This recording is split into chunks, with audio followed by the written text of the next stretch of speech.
जब किसी जीव का इसी जन्म में कल्याण होने का भगवान निश्चय कर लेते हैं, अब इसका कल्याण होना चाहिए, बहुत भटक लिया तो कहते हैं भवापवर्गो भ्रमतो यदा भवेत् जनस्य तर्ह्यच्युत सत्समागमः सत्संगमो यर्हि तदैव सद्गतौ परावरे से त्वयि जायते मतिः। ये भगवत कृपा का स्वरूप है कि हमारा अंतिम जन्म है। क्या? भगवत कृपा से, भारी सुकृतों की कृपा से जब हमारा आखिरी जन्म होता है, ये निश्चित हो जाता है कि अब इसका इस जन्म में कल्याण होगा, तो उसे साधु संग की प्राप्ति होती है। भवापवर्गो भ्रमतो यदा भवेत् जनस्य तर्ह्यच्युत सत्समागमः। भगवान ने जब देखा संसार चक्र में पिसते पिसते अब तो इसका कल्याण करना चाहिए, अब इसका अंतिम जन्म होना चाहिए, तो भगवान कृपा करके संत समागम दे देंगे। संत समागम में ऐसी महिमामयी चर्चा होती है प्रभु की, उसका चित्त संसार के भोगों से विरक्त होकर भगवान में आसक्त हो जाता है। सत्संगमो यर्हि तदैव सद्गतौ परावरे से त्वयि जायते मतिः। परावरे से भगवान श्री कृष्ण में उसकी बुद्धि स्थित हो जाती है। संत संग के प्रभाव से प्रभु श्री कृष्ण चंद्र जी में बुद्धि स्थित हो जाती है। अभी हमारी बुद्धि भोगों में सुख, शरीर में सुख, शरीर संबंधियों में सुख, गलत निश्चय किए हुए है। और जहां संत समागम मिला तो समझना चाहिए हमारा आखिरी जन्म है और संत समागम का फल है संत संगमो यही तदैव सद्गतौ। उसकी परम सद्गति निश्चित हो जाती है जब साधु संग मिलता है। क्या परम गति? परावरेशो त्वयि जायते मतिः। जो परम ईश्वर हैं प्रभु श्री कृष्णचंद्र जी, उनके चरणों में रति हो जाती है। दया में प्रभु कितनी अपार कृपा की आपके ऊपर। मनुष्य शरीर, साधु समागम श्रीधाम वृंदावन में दुर्लभ बात है। आप अपने जीवन को विचार करके देखिए कि आपके करने से आज तक क्या हुआ है। बिगड़ा ही है, बना नहीं है। ये इसलिए विचार कीजिए कि आप अहंकार रहित होकर प्रभु की कृपा का आश्रय लेकर हृदय से प्रभु के चरणों का सहारा ले लीजिए, बच जाओगे, दुख से बच जाओगे।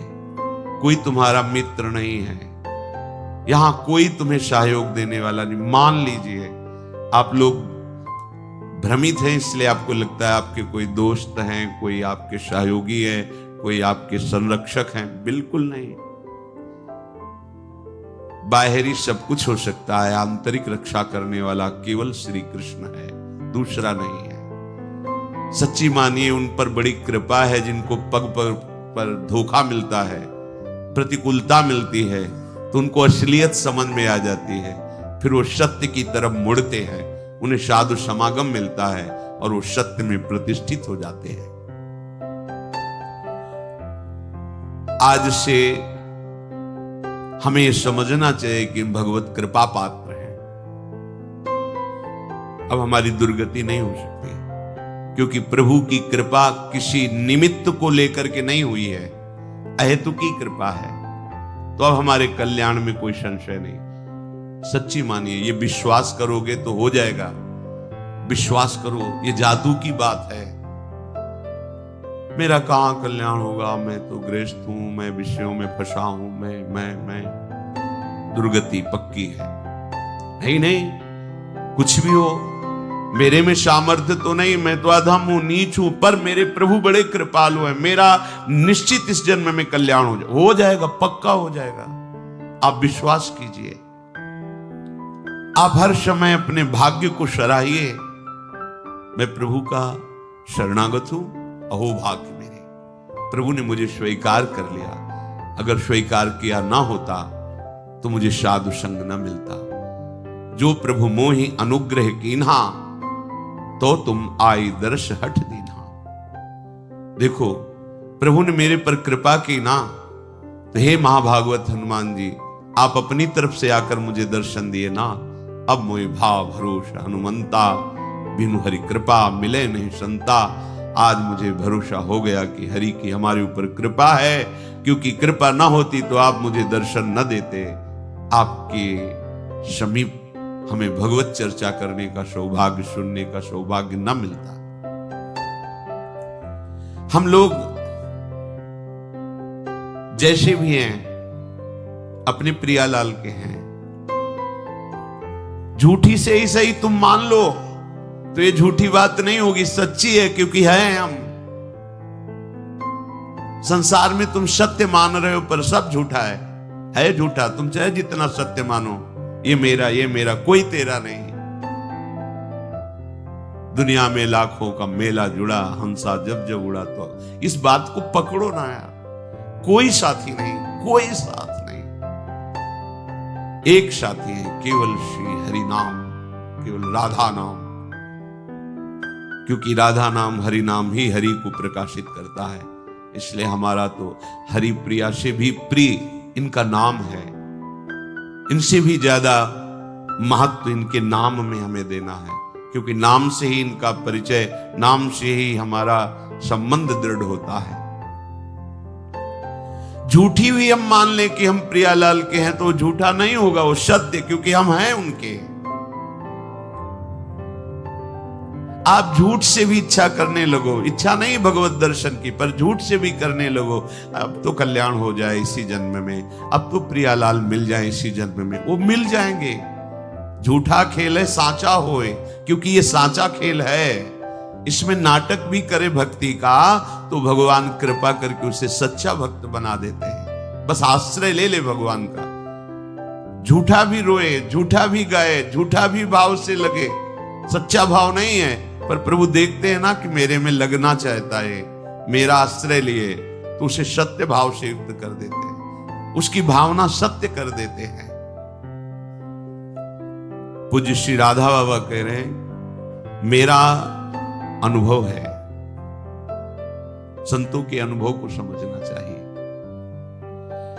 प्रभु से केवल एक ही प्रार्थना करो, यदि कि मुझे आपकी अखंड स्मृति प्राप्त हो, निरंतर भजन, आपसे प्रेम, तो प्रभु इस याचनाओं को कभी नहीं ठुकराते। आप एक प्रार्थना करें, मेरा भजन बन जाए प्रभु, निरंतर आपका भजन बने, आपकी स्मृति में मगन रहूं, आपके चरणों में प्रेम हो जाए, तो इस बात की पूर्ति प्रभु उसी समय प्रार्थना करते ही शुरू कर देते हैं। पर हम अज्ञानी इसलिए जान नहीं पाते। क्या? जब इस बात की पूर्ति में लगेंगे तो जहां जहां हमारी स्मृति, जहां जहां हमारा संबंध है, जहां जहां हमारा राग है, वो मिटाना शुरू करते हैं। तो फिर प्रश्न आ जाते हैं कि जब से भजन शुरू किया तब से विपत्तियां आ गई, लोग हमारे को प्रेम नहीं करते, वो नफरत की दृष्टि से देखते हैं, अमुक अमुक अमुक। ये वही तो हो रहा है जो आपने मांगा है। प्रभु से प्रेम करने के लिए हमें सर्वात्म वृत्ति चाहिए, और हमारी वृत्तियां फैली हैं, तो हमारे राग का वो नाश करके उन वृत्तियों को अपने में लगा रहे हैं, और वो भजन छोड़ देता है, वो सतमार्ग छोड़ देता है। कि जब से शुरू किया तब से घाटा, लोगों का अपमान, परिवार में कोई प्यार नहीं करता, और एक दो अगर पधार गए तो फिर तो और पुष्ट हो गया कि बड़ा अनिष्ट मार्ग है, भगवत मार्ग नहीं चलना। देखो, जब भगवान से तुम प्रेम मांगोगे तो प्रेम तभी होता है जब अनन्यता आती है। तो आप अनन्य बन नहीं पा रहे, तो आपको अनन्य बनाएंगे। वो अन्य का अपहरण करके ही तो अनन्य बना जाता है, और जब अन्य का अपहरण होने लगा तो आप चिल्लाने लगे, ये क्या, ये क्या? तो मांगा क्या था? हे प्रभु, निरंतर भजन हो, आपसे प्रेम हो, वही तो कर रहे हैं।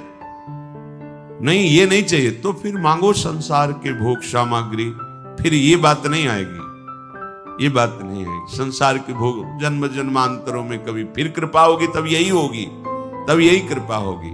कोई तुम्हें पूछने वाला नहीं रहेगा। भक्ति के मार्ग में जब चला जाता है तो भगवान सहयोग करके ऐसी स्थिति देते हैं कि कोई प्यार नहीं करता, सच्ची में कोई प्यार नहीं करता। जब आपके अंदर विवेक होगा और झांक के देखोगे तो उसकी स्वार्थ और वासना झलकती नजर आएगी, जो आपको कह रहा है मैं आपको बहुत प्यार करता हूं। जब जांच करके देखो तो उसका अपना सुख, उसका अपना स्वार्थ नजर आता है, प्यार नजर नहीं आता। प्यार होता है जिससे हम प्यार करते हैं उसको सदैव सुख प्राप्त हो, कभी स्वप्न में भी दुख प्राप्त ना हो, ऐसा केवल भगवान, दूसरा कोई नहीं।